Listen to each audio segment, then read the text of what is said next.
74-കാരനായ പുലിയൂർ സ്വദേശി യേശുദാസിന്റെ മരണത്തിലെ ദുരൂഹത നീക്കുന്നതിനായി കല്ലറ തുറന്ന് പോസ്റ്റ്മോർട്ടം നടത്തി. മരുമകൾ ലീന ബിൻസിന്റെ പരാതിയെ തുടർന്ന് RDO MS ഷാജുവിന്റെ ഉത്തരവ് പ്രകാരമാണ് നടപടി. ചെങ്ങന്നൂർ പുലിയൂർ പെരിശ്ശേരി പടിഞ്ഞാറേപ്പറമ്പിൽ പുത്തൻ വീട്ടിൽ യേശുദാസൻ എന്ന 74-കാരന്റെ മരണത്തിലെ ദുരൂഹത നീക്കുന്നതിനായി കല്ലറ തുറന്ന് പോസ്റ്റ്മോർട്ടം നടത്തി.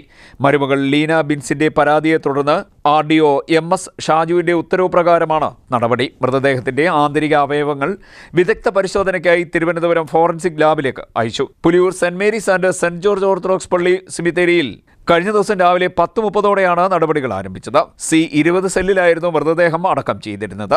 പള്ളി അധികൃതർ അറിയിച്ചതനുസരിച്ചെത്തിയ KR വിശ്വനാഥൻ നായർ എന്നയാൾ സെല്ല് പൊളിച്ച് മൃതദേഹം പുറത്തെടുത്തു. 11 മണിക്ക് ആരംഭിച്ച പോസ്റ്റ്മോർട്ടം നടപടികൾ ഉച്ചയ്ക്ക് 2 മണിയോടെയാണ് അവസാനിച്ചത്. കഴിഞ്ഞ മാർച്ച് 20-നായിരുന്നു യേശുദാസന്റെ മരണം. വീട്ടിൽ വെച്ച് കേക്ക് കഴിച്ചതിന് പിന്നാലെ ഛർദ്ദിച്ച് അവശനായ ഇദ്ദേഹത്തെ ആശുപത്രിയിൽ എത്തിക്കും മുൻപേ ഇദ്ദേഹത്തെ ആശുപത്രിയിൽ കൊണ്ടുപോയി. എന്നാൽ ആശുപത്രിയിൽ എത്തും മുമ്പ് മരണം സംഭവിക്കുകയായിരുന്നു. അന്ന് പോസ്റ്റ്മോർട്ടം നടത്താതെ സംസ്കാരം നടത്തി. എന്നാൽ യേശുദാസിന്റെ സ്വത്തുക്കൾ പിന്നീട് മറ്റൊരാളുടെ പേരിലേക്ക് മാറ്റിയതാണ് സംശയത്തിന് ഇടയാക്കിയത്. ഇതിന്റെ അടിസ്ഥാനത്തിൽ മരുമകൾ ലീന ബിൻസ് പരാതി നൽകുകയായിരുന്നു. ഞാൻ അയച്ചു കൊടുത്ത 2023 അയച്ചു കൊടുത്ത പണമുണ്ട്. 23 ആയപ്പോൾ ഞാൻ പപ്പായോട് പറഞ്ഞു. പപ്പ അപ്പോഴത്തേക്കിന് ഞങ്ങളുടെ പാണ്ടനാട്ടുള്ള കുടുംബസ്വത്ത് വിറ്റു. ആ പൈസ അത് എത്ര ആണെന്ന് ഞാൻ ചോദിച്ചിട്ടില്ല. ആ എമൗണ്ട് എല്ലാം ബാങ്കിലുണ്ട്. അതേ തുടർന്നാണ് ഞാൻ പിന്നീടുള്ള ട്രാൻസാക്ഷൻ ചെയ്യാതിരുന്നത്. 23 വരെയുള്ള ട്രാൻസാക്ഷൻ്റെ എല്ലാ ഡീറ്റെയിൽസും വലിയ എമൗണ്ട് ആണ്. അതെല്ലാം എൻ്റെ കയ്യിലുണ്ട്. എത്ര നാൾ മുന്നാണ് ഈ സ്വത്ത് ഇദ്ദേഹം അദ്ദേഹത്തിന്റെ പേരിലേക്ക് മാറ്റിയത്? 90 ദിവസത്തിന് മുമ്പ്. മരിച്ച ആളുമായിട്ട് ഞാൻ കോണ്ടാക്റ്റ് ഉണ്ട്. മരിച്ച ആളുമായിട്ട് ഞാൻ പപ്പായ കുഞ്ഞുങ്ങൾ വിളിക്കുമ്പോഴും മക്കൾ വിളിക്കുമ്പോഴും നമ്മളോട് പറയുന്നത്, അമ്മ എന്തിനാ ജോലിക്ക് പോകുന്നത്? ഈ സ്ത്രീ, വീട്ടിൽ നോക്കുന്ന സ്ത്രീ ഭയങ്കരമായിട്ടാണ് ഞങ്ങളെ ഷൗട്ട് ചെയ്യുന്നത്. അപ്പം എൻ്റെ മൂത്ത മോൾ പറഞ്ഞു, എൻ്റെ പപ്പ ഉണ്ടായിരുന്നെങ്കിൽ അത്രേ അവൾ പറഞ്ഞുള്ളൂ. അത് ബാക്കി മുഴുവിപ്പിക്കാൻ അവൾക്ക് പറ്റിയില്ല. കാരണം അവൾക്ക് മനസ്സിലായി അപ്പച്ചനും കഷ്ടപ്പെടുന്നുണ്ട്, എന്താണ് ചെയ്യുന്നതെന്ന്. അപ്പോൾ അതേ തുടർന്ന് ഞാൻ ഈ ജൂണിൽ വരാൻ ticket book ചെയ്തിരിക്കുമായിരുന്നു.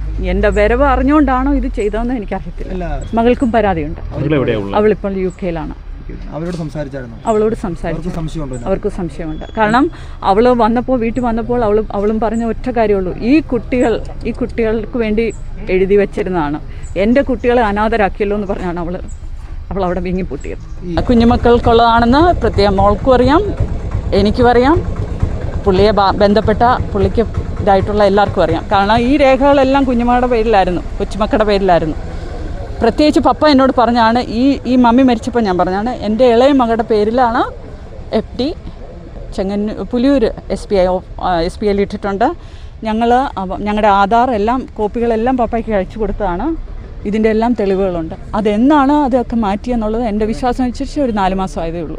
Chengannur tahsildar Sajan C വർഗീസിന്റെ സാന്നിധ്യത്തിൽ ഇൻക്വസ്റ്റ് നടപടികൾ പൂർത്തിയാക്കി. പോലീസ് സർജൻ ഡോക്ടർ നിമി, ഡോക്ടർമാരായ നിതിൻ ഡെവേഷ് എന്നിവരുടെ നേതൃത്വത്തിലാണ് പോസ്റ്റ്മോർട്ടം നടത്തിയത്. മന്ത്രി സജി ചെറിയാൻ, പുലിയൂർ ഗ്രാമപഞ്ചായത്ത് president Rathi Subhash, vice president Mithun മയൂരും, വാർഡ് മെമ്പർ മോഹനൻ പിള്ള, പള്ളി വികാരി ഫാദർ രഞ്ജൻ T. ജോൺ എന്നിവരും സ്ഥലത്തെത്തിയിരുന്നു.